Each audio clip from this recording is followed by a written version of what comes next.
போடு போடு.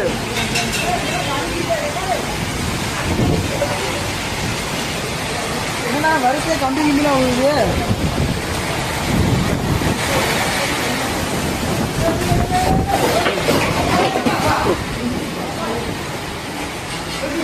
நான் துடைக்க மாட்டேன் போங்கடா கண்ணா. அது